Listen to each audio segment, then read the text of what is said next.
Bienvenidos a todas y a todos a la Feria del Libro Juan Filloy. Tenemos en esta oportunidad la maravillosa compañía de María Sebane. Para mí es una querida compañera, una referente del pensamiento nacional, una escritora que generacionalmente nos interpeló, hizo parte de este trasvasamiento generacional, ¿no? Del aprendizaje, de las luchas que cada generación le toca dar para un mundo más justo, y una periodista que hoy se ve, ¿no? En este momento, en esta coyuntura, como una periodista gigante, ¿no? A mí me da mucha alegría poder compartir con ella este momento, la presentación de su nuevo libro, Che, Walsh, Massetti, Prensa Latina. Todos gigantes, tanto las personas como esos procesos en los que fueron parte, y en la pluma de María, ¿no? Más potente todavía. Bienvenida, María. Muchísimas gracias por estar con nosotros. Gracias, Germán, gracias. Gracias por esta invitación a la Feria del Libro, que se llama como uno de los grandes escritores de Argentina, el don Juan Filloy, que supo inventar el lenguaje cada vez que pudo y recrearlo, y debería ser muchísimo más conocido por nuestro pueblo, un personaje, la historia, la pluma de Juan Filloy. Pero bueno, acá estoy y muchas gracias por esta invitación. Así que estoy a disposición gracias por tus palabras, Germán. La verdad que sí, yo fui parte de la generación del 70, me tocó reeducarme en la de los 80, y ser protagonista en los 90 y en el 2000, y aún hoy, ¿no? Del reaprendizaje de la política y de la historia, y sobre todo del periodismo, ¿no? Porque desde que empecé a ser periodista en el año 80, han pasado 40 años, ¿no? De oficio, y he pasado por todas las etapas de describir, por ejemplo, La Noche de los Lápices, me acuerdo que la escribí en una letera 22. Mi segundo libro lo escribí en una PC, pero con la pantalla con letras ámbar. Con muy poca memoria en el disco. Y después, bueno, todos los cambios que sufrí en el periodismo, desde el periodismo caliente, en el sentido de la impresión caliente, a la fría y a la totalmente digital, y sobre todo los cambios más importantes fueron en el rol del periodista. Hasta el año, digamos, podemos decir que hasta el año 2008, que estalló la crisis con el campo, mejor dicho, con las patronales agrarias, porque el campo es todo, el campo es vasto, es ancho y ajeno, así que, pero desde ese momento que comienza a producirse en realidad, y los cambios que se dan a nivel de las empresas periodísticas, comienza a producirse una desnaturalización muy violenta de nuestra profesión. A medida que las empresas periodísticas se transformaban en grandes corporaciones de la comunicación, con negocios integrados horizontalmente en otras áreas de la producción que no tenían que ver con la comunicación, eso hacía que los periodistas que trabajábamos en esas empresas, o que trabajan aún hoy en esas empresas, comienzan a perder la posibilidad de la deontología profesional, ya que las empresas subordinan la producción de información a sus intereses económicos y políticos. En ese momento, el periodista, que es un trabajador de prensa, quedó aprisionado por necesidad en primera instancia, y algunos por convicción. en una dinámica de pérdida de la deontología profesional, que quiere decir ser veraces, respetar las fuentes. No vamos a usar la palabra objetivos o la palabra verdad, que es un problema filosófico ese, pero sí la veracidad, que tiene que ver la correspondencia de los hechos con lo que se cuenta. Y además la existencia de fuentes que sostengan la narración de esos hechos con fuentes explícitas, no fuentes fantasmales. Y el uso, por ejemplo, del potencial estaba absolutamente prohibido en mi época de periodista profesional, porque el uso del potencial implicaba una anticipación o una certeza sobre una información que no había ocurrido o que no estaba ocurriendo o que no ocurriría nunca. Por lo cual, la información hoy, ya adentrado el siglo XXI, producida en su mayor parte por las corporaciones periodísticas, no responden, y la veracidad, la ausencia de veracidad, ha puesto a los periodistas, primero se enmascaró, digamos, quiero contarte un poco esto porque es importante por el libro que vamos a contar. Es decir, primero se enmascaró con la introducción del periodismo de non-fiction, como si todo el mundo pudiera ser Walsh o Truman Capote, ¿no? Entonces, era más importante la pluma y el cuento del periodista que la historia, la veracidad de la historia. Bueno, eso dio lugar a una serie de malos entendidos, pero la información es la información. Los hechos son sagrados. Y Walsh decía siempre que los periodistas teníamos que tener la moral del dato duro. Esto es, si nosotros decimos que en un lugar hubo 5 muertos, hubo 5 cadáveres, hubo 5 muertos. Después podemos ver quién los mató, dónde los mató, cuándo los mató, cómo los mató, por qué los mató. Entonces es que la introducción de la pregunta ¿por qué? A la deontología profesional no es sajona, no son las preguntas de la ley sajona del periodismo, que es dónde, cómo, cuándo, quién y qué. El por qué se introduce a partir de la era Walsh en el periodismo, porque los hechos ocurren, pero siempre ocurren por algo. ¿Por qué ocurren? Es importante. Y eso da origen al periodismo de investigación, en general, que los argentinos somos los más avanzados, siempre ligados generalmente al periodismo de denuncia, pero Walsh fue mucho más, fue muy anterior, 20 años anterior casi, o 10 años anterior a Truman Capote. Lo que pasa es que Walsh nació en Río Negro y Truman Capote nació cerca de Nueva York. Entonces hay como una diferencia.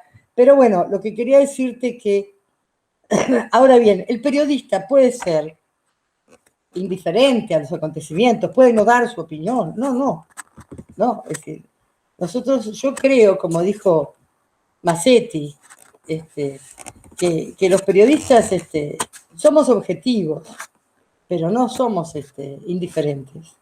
No somos, no podemos prescindir porque entre el bien y el mal no se puede ser indiferente, ¿no? Y me parece que esta es la mejor definición que nosotros encontramos para enseñarle a los jóvenes y para no soltar el periodismo, no soltarlo. Yo convoco a los colegas a que no soltemos el periodismo, que reconozcamos que aunque tengamos que trabajar en una corporación y que esa corporación tiene intereses y que nos pide eso, en algún lugar sintamos que lo que hacemos no es periodismo, que lo que hacemos es otra cosa, que estamos reducidos a ser empleados de comercio. Pero si somos periodistas vamos a luchar por volver a la profesión como podamos. Y creo que entonces, como la Feria del Libro en marzo pasado estaba dedicada como país invitado a Cuba, En el Grupo Octubre, en la editorial Caras y Caretas, decidimos, yo hacía rato que tenía ganas, de hacerle un homenaje a Prensa Latina. Y Prensa Latina es el Che, es Walsh, es Massetti, ¿no? Y hace poco escuché la grabación, que sería muy bueno. Creo que si es posible, Germán, te la voy a pasar, la grabación, el reportaje que le hizo Jorge Ricardo Massetti, un periodista que nació en la década del 20 junto con Walsh, y con Walsh nació en el 27, él nació en el 28, Guevara nació en el 29, son de la misma generación.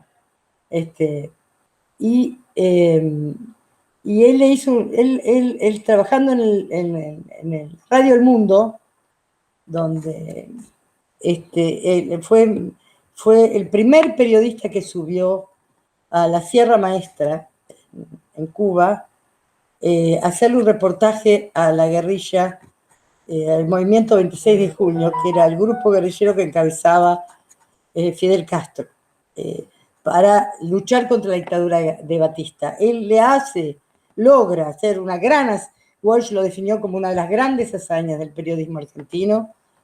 Él es uno de los 5 o 6 periodistas que sube a la Sierra Maestra, pero es el único argentino que sube a la Sierra Maestra, y le hace este reportaje a Fidel y al Che, sobre todo al Che, y luego baja y dice, esta grabación existe, está todavía. Yo quería contarte que el libro Los que luchan y los que lloran de Massetti, que deviene de esa experiencia, fue el primer libro que leí yo en mis primeros pasos en la militancia política y que fue realmente muy conmovedor, y que tu libro sobre Santucho, ¿no? A todo nada, fue un libro que me cambió la vida. Es una enorme responsabilidad, lo que decir. Sí, pero los libros suelen cambiar la vida de la gente. Por eso existen, solo por eso existen. Y también para que los escribamos, ¿no? Porque en mi caso, cuando me dicen, ¿por qué escribís? Y bueno, porque no, porque mientras escribo no me puedo morir. Mientras escribo soy eterna, porque en verdad el libro es eterno, ¿viste? Uno no, pero es una gran trampa existencial la que hacemos los escritores frente a eso, ¿no? O sea, es la manera de burlar la muerte y de festejar la vida, porque la vida hay que entenderla, interpretarla, qué sé yo. Bueno, en este caso era una deuda que teníamos de alguna manera con... Y algo maravilloso que no pocos sabían, es que Massetti, Walsh y el Che comparten 1 año y medio de vida en La Habana, en Cuba.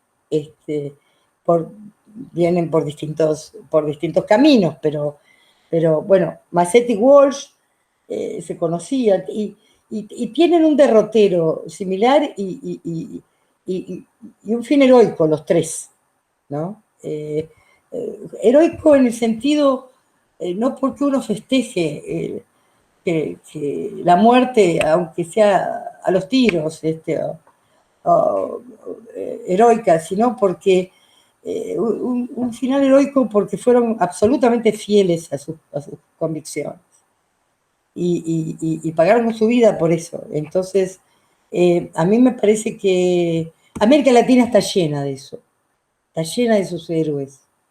Pero en este caso eran los 3 argentinos, y los 3 se dieron cita en ese momento de la historia. Los 3 tuvieron un derrotero que los llevó a eso, distinto pero similar, y los unió a la Revolución Cubana, ¿no? Y los 3 fundaron la primera agencia libre de noticias de América Latina, que se llamó Prensa Latina, ¿Por qué digo libre? Porque en ese momento, cuando se funda Prensa Latina, United Press y UPI era la cadena noticiosa de Estados Unidos, que tenía 10.000 corresponsales en el mundo. Sus cables llegaban a todas partes y Cuba necesitaba comunicar al mundo qué era esa revolución.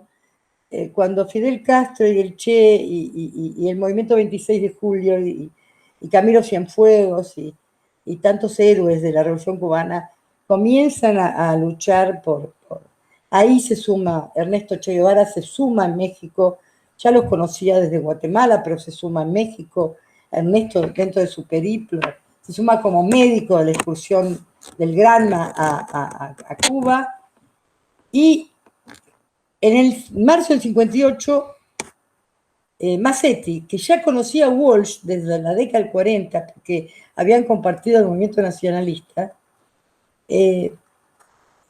los convoca a Walsh y va a hacerle la entrevista al Che. El Che le dice que quiere armar Prensa Latina, que quiere armar una agencia en marzo del 58, cuando están en Sierra Maestra.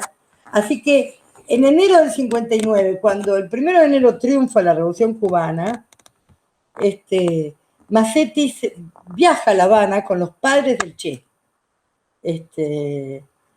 Massetti va en el mismo vuelo que va Celia Guevara y el viejo Ernesto Guevara hacia Cuba, a verse con su hijo, que hacía rato que no lo veía.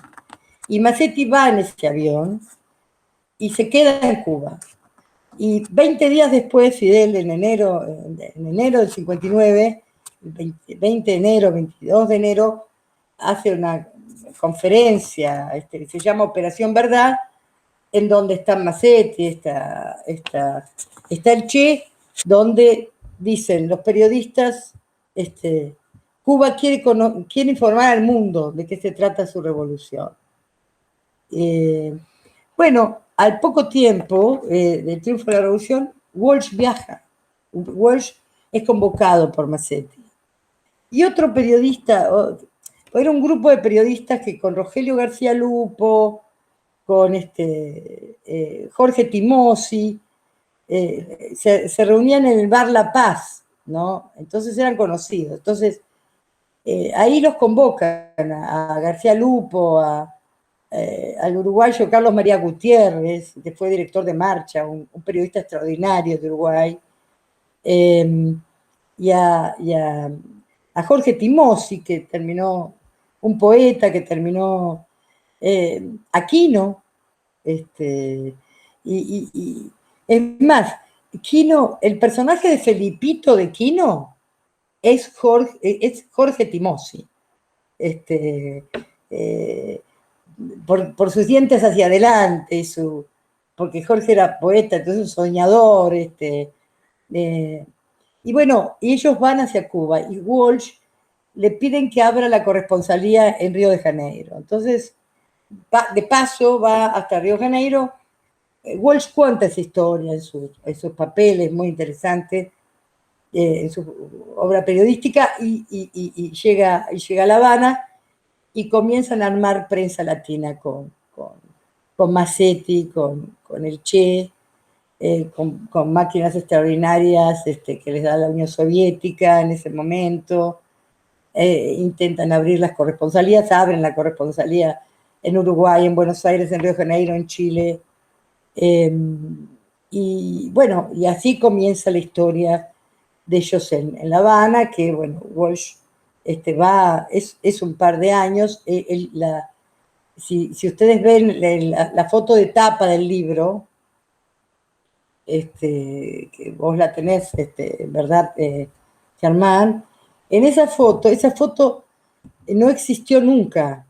Esa foto que está ahí fue armada por nosotros, porque el que está en la foto original son el Che y Massetti. Pero en el mismo momento que esa foto se estaba tomando, le estaban tomando una foto a Walsh en el aeropuerto de La Habana, haciéndole una entrevista a Hemingway. Entonces nos pareció que como era absolutamente contemporánea y que los tres seguramente se vieron en prensa latina, y que era necesario ponerlos juntos. Ahí están juntos en esa foto, porque sí estaban juntos temporalmente, porque sí estaban juntos en La Habana cuando ocurrió esa foto, y bueno, porque así es la historia. Es hermosa la foto, María. Han hecho un trabajo increíble y me sorprendió mucho. Claro. Me sorprendió mucho porque había visto yo muchas fotos del Che, muchísimas, y muchas de Walsh, y nunca había visto esa foto y tiene una potencia simbólica de esos tres argentinos. Yo te quería preguntar, el fin de semana pasado, el presidente Alberto Fernández acompañó al expresidente de Bolivia, Evo Morales, al fin de su exilio político luego de un golpe de Estado en Bolivia.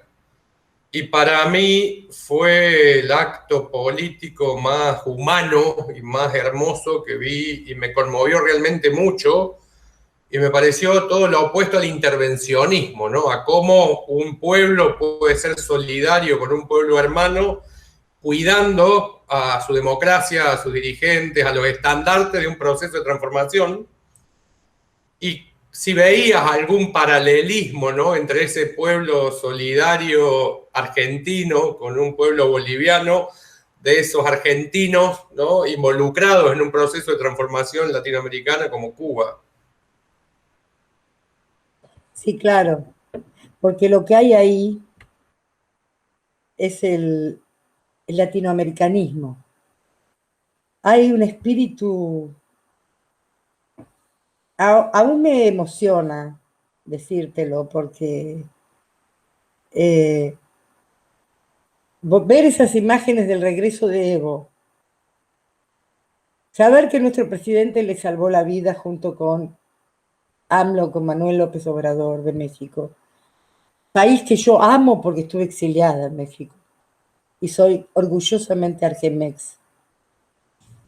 Y me parece que ahí hay un espíritu rebelde, es un espíritu que viene de la historia, viene desde el fondo de la historia. Y si uno cuenta la historia de América Latina,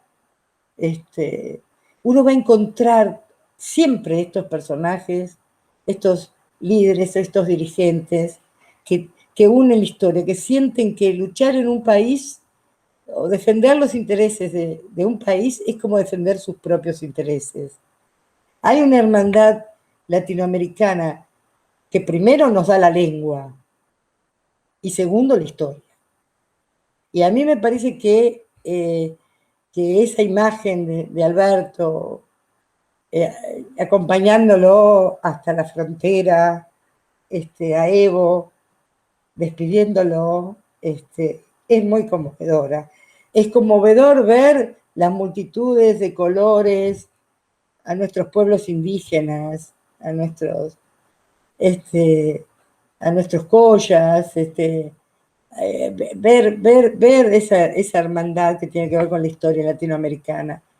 Así que el destino de estos tres argentinos, en función de Cuba y en función, porque bueno, el Che murió, fue asesinado en Bolivia, ¿no?, pensando que era necesario armar un gran movimiento revolucionario, no solo para que Cuba no estuviera sola, sino para que América finalmente se liberara del yugo norteamericano, de la doctrina Monroe, que cada tanto la desempolvan con más o menos agresividad, pero la desempolvan, con distinto nivel de intervencionismo, con distinto nivel de salvajismo o de sofisticación. Y bueno, Che fue asesinado en Bolivia en el 67. Massetti, el destino de Massetti fue justamente, él era una vanguardia del Che para desarrollar la revolución en Argentina.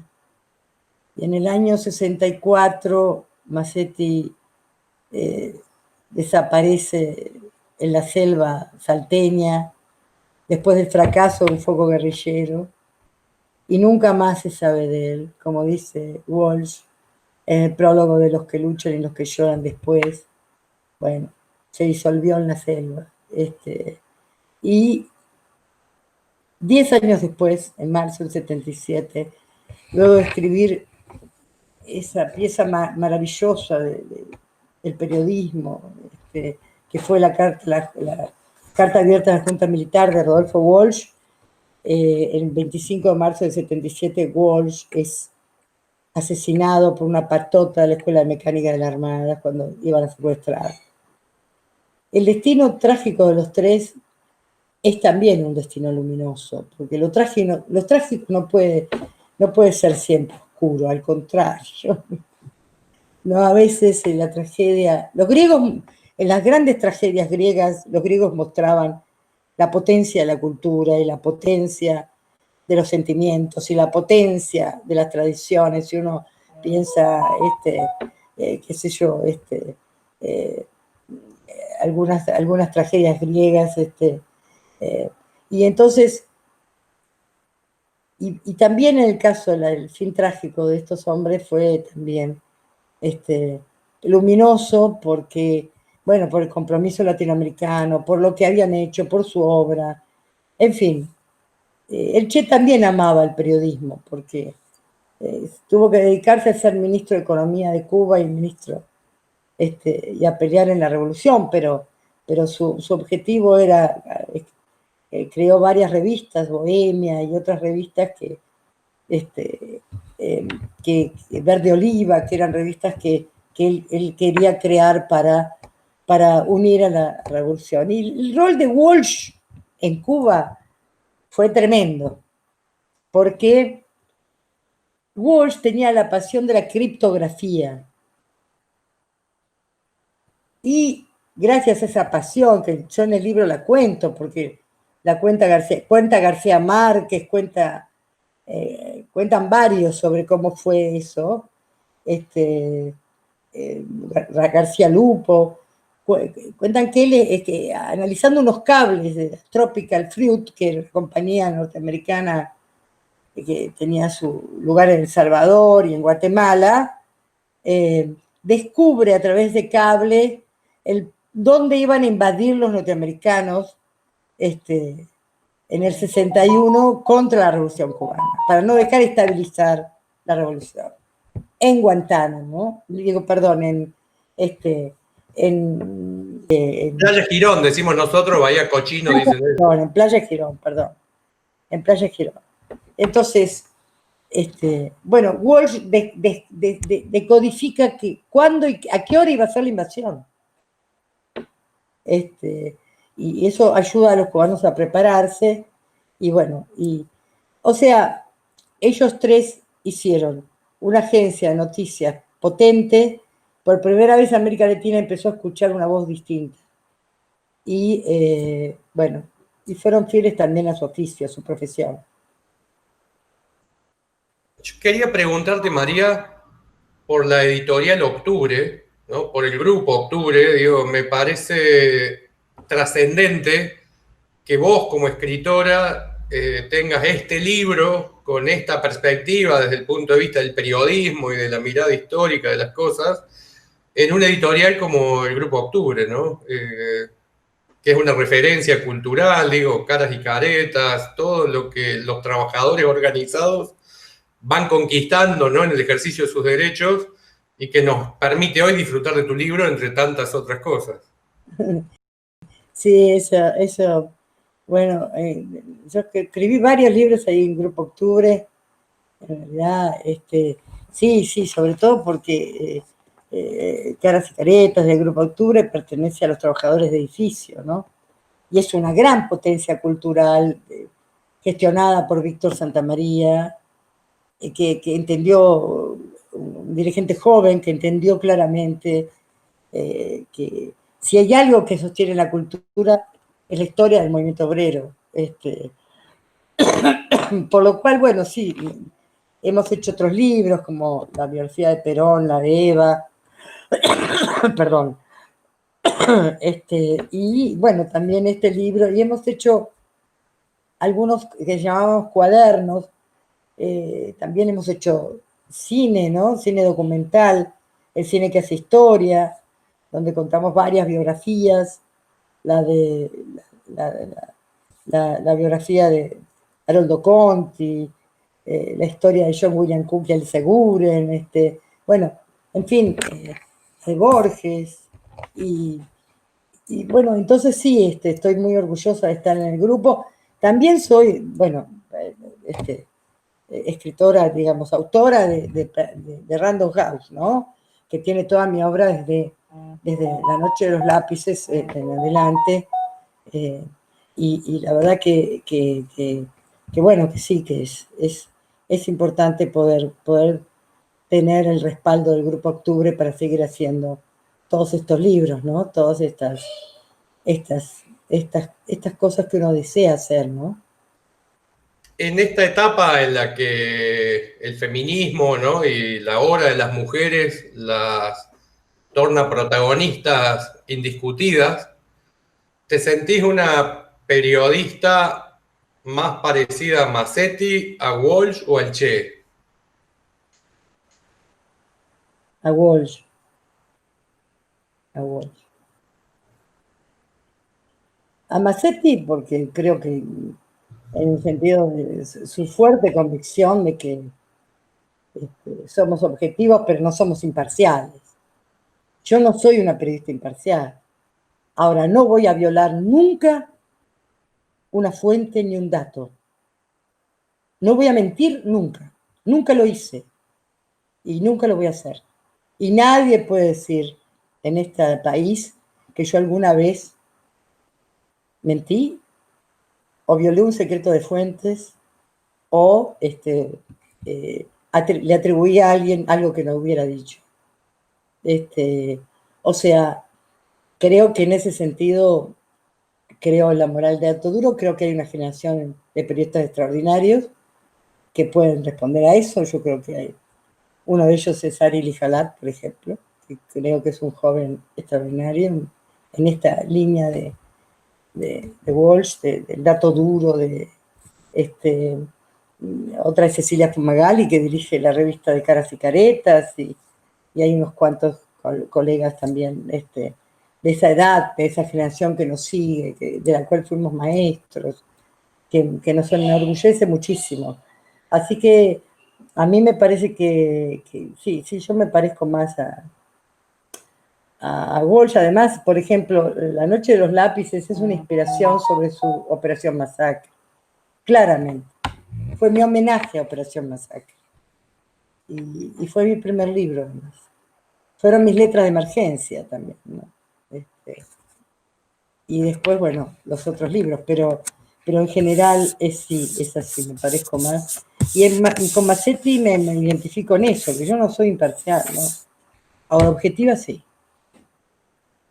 En una región que está convulsionada, ¿no? Que está en un proceso creciente de desestabilización, en donde las democracias, las instituciones, la justicia y el periodismo, ¿no? son tres símbolos que constituían estos pactos civilizatorios que teníamos como sociedad y que parece que se intentan desandar, por lo menos, ¿no?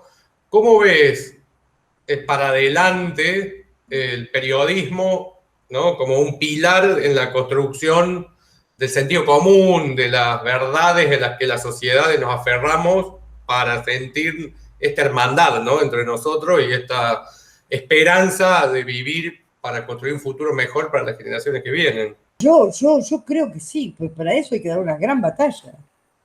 O sea, me parece que la fake news, la manipulación, ayudado por la explosión de las redes sociales, que guarda un anonimato bastante importante. El problema no son los mecanismos de las redes, sino los contenidos que se vuelcan a las redes. Y esas agencias de contenidos para las redes hacen lo mismo cuando dominan las redes que lo que hacen en las tapas de los diarios. O sea, no es el problema no es la técnica. El problema es el contenido político, ideológico y el abandono de las reglas de la profesión. Yo creo que hay que pelear muy profundamente por la veracidad, por tener una información veraz. Y debe ser castigado que no sea veraz.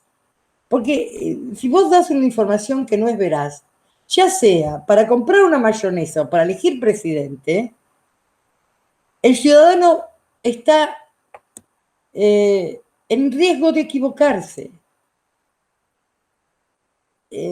empujado por una información incorrecta, no veraz, ¿no? ¿Y eso qué hace? Bueno, viola la libertad de los ciudadanos. Eso es una violación a los derechos humanos. Definitivamente es una violación a los derechos humanos. Y si se monta un operativo como el famoso operativo de Cambridge Analytica, ¿no?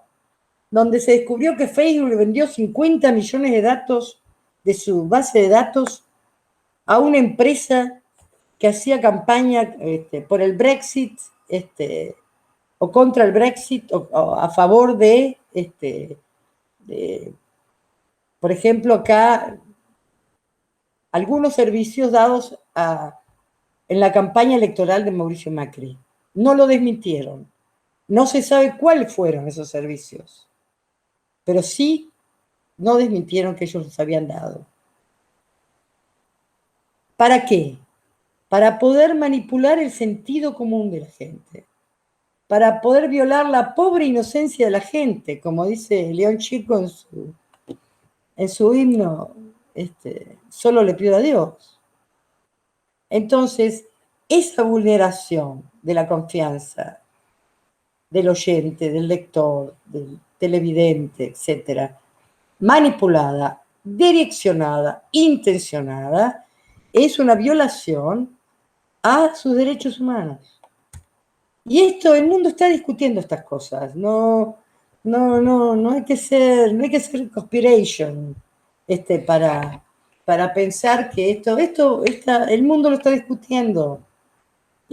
Acá hicieron un escándalo tremendo ante la aparición de un grupo, una oficina, no una oficina, sino un programa llamado Nodio, que lo impulsa la Defensoría del Público. Bueno, todos los países del mundo tienen observatorios donde se hacen sugerencias de buenas costumbres en la información, etcétera, todos los países del mundo. Y pusieron el grito en el cielo, ¿por qué? Porque en realidad, si se defiende la necesidad de mentir y manipular, es porque es un arma de guerra. Y porque esa arma de guerra es el arma del periodismo de guerra. La construcción de realidades paralelas o falsas para que una población se equivoque. Insisto, ya sea del consumo de la marca de mayonesa o en la elección de un líder político. Y me parece que esto es algo que va a haber que nuestra generación tiene la obligación de insistir con la deontología profesional, con los jóvenes, y estar alertas con este movimiento de observación de la manipulación, y la transformación de eso es la anatomía del odio. Es decir, esa hipermanipulación se convierte en lo que yo llamo la anatomía del odio. Por supuesto, para producir una conmoción social y política que desuna a los seres humanos y que además los ponga unos contra otros, confundiendo sus intereses, en un gran infierno, un gran infierno del Dante, ¿no? Imperdonable. Si es del Dante, es imperdonable. Es el octavo círculo. Están los corruptos y los mentirosos. pasaron 40 minutos, María. No sé si querés que haga una pregunta ya más de cierre o tenés ganas de profundizar un poco más. Si no, ya cerramos. Una pregunta de cierre. Dale. Estamos compartiendo con vos en el medio de esta pandemia de manera virtual en la ciudad de Río Cuarto, en el sur de Córdoba. Se están expresando estas tensiones que vos comentás, digamos, y hay un montón de periodistas jóvenes que están entre nuestros espectadores en este momento, ¿no? A través del streaming y en las plazas y en los bares, en esta feria del libro. ¿Cuál es tu reflexión para este momento que ya se avisora la salida de la pandemia y que tuvimos la oportunidad de repensar un poco la manera de vivir, la manera de organizar la sociedad y el rol de la comunicación, ¿no? En toda esta salida, ¿no? De esta situación. Bueno, primero, qué extraordinario que tenemos las herramientas tecnológicas para vernos comunicar. Eso es extraordinario.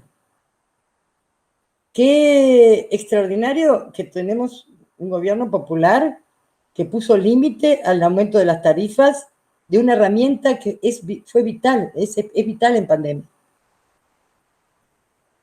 Qué importante que es que hayamos podido seguir comunicándonos y hayamos podido seguir trabajando. Yo creo que la etapa que viene tiene dos aspectos. Primero que toda la humanidad que ha vivido este año de pandemia y lo que dure, no se va a olvidar nunca. Van a ser las generaciones que la vivieron desde los 10 años en adelante, 8 años en adelante, no se van a olvidar nunca, porque así son las pandemias, las grandes pestes que azota a la humanidad. La segunda cuestión es que nos dimos cuenta de que el mundo está más interrelacionado que los pequeños estados que cada uno defiende. Y que la condición humana es la condición humana acá, en la China, en Mozambique, o en la Antártida. Y también vimos que el mundo que se vio es un mundo de extremísimas desigualdades. Y las preguntas que nos hicimos fue, bueno, ¿se va a poder seguir viviendo así? Así, ¿qué mundo vamos a diseñar? Por primera vez la pregunta es global. Es el capitalismo, tal cual lo conocemos, es fuente de inequidad. Así que eso lo dice desde el Papa hasta los sectores progresistas y inclusive muchos de los dirigentes. Yo le escuchaba a Angela Merkel decir que había que hacer sacrificios de los que más podían para sostener los recursos del Estado frente a la pandemia y bueno, y estaba hablando desde el sentido común, no era un tema solo ideológico. Cuando el sentido común se impone de una manera brutal frente a la realidad, entonces se genetiza como ideología. Y yo digo que lo que nos advierte esto es que los próximos años van a ser de reforma, de gran pelea del sistema capitalista hiperconcentrado y una readecuación de las sociedades a algo mejor. Otra de las cosas que me parece es que el teletrabajo llegó para quedarse. Y eso va a haber que regularlo, porque eso también impone deberes y obligaciones, no solamente para los trabajadores, sino para los empresarios. Porque un empresario puede pedir teletrabajo de un periodista, pero ¿va a pagar su luz o solo su trabajo? ¿Va a pagar sus costos materiales de funcionamiento o qué? ¿Y cómo va a ser? No sé. Se nos viene una profunda revolución en la forma de trabajar y en la forma de remunerar el trabajo. Esto es una discusión que va a haber que además darla y además legislarla. me parece, porque no se puede dejar al azar esto. Y creo que bueno, que menos mal que tenemos un gobierno popular, nacional, que pudo hacerse cargo, que entiende que el Estado no es un botín de los ricos, como entendía el gobierno anterior, sino que el Estado es de todos y que ese Estado tiene que garantizar la seguridad, la vida, la salud, el trabajo, la atención de los desposeídos, etc. Y me parece que de los vulnerados, porque yo me pongo a decir vulnerables, en realidad son, cuando una persona duerme en la calle, es un vulnerado, no es un vulnerable. Su derecho está vulnerado. Entonces hay que empezar a darle a las palabras la verdad, lo que son. Así que yo auguro que el próximo año, cuando empecemos a salir la pandemia, todas estas cosas se van a tener que discutir y se va a abrir un periodo de enormes discusiones políticas, sociales, sociológicas, económicas, científicas. Y una cosa que no quiero olvidarme en eso, ¿no? Que me parece que es central también, ¿no? Cuando es que los seres humanos no van a dejar de besarse, de abrazarse. Van a volver a abrazarse, a besarse, a reunirse, a comer asado, a hacer el amor. Los cuerpos no pueden sustraerse. Por eso estábamos tan desesperados por la vacuna, porque así es. Porque la vacuna no es que nos va a salvar de la producción, nos va a salvar de morirnos de amor propio. Entonces, bueno, así que eso es lo que pienso, queridos todos. Muchísimas gracias, María Sebane, por esta participación en la Feria del Libro Juan Filloy en la ciudad de Río Cuarto. Para nosotros es muy grato poder compartir tu pensamiento, tus reflexiones, y te agradecemos inmensamente la generosidad. Muchísimas gracias y abrazo a todos los riocuartenses, a todos los cordobeses y a vos en especial, querido Germán.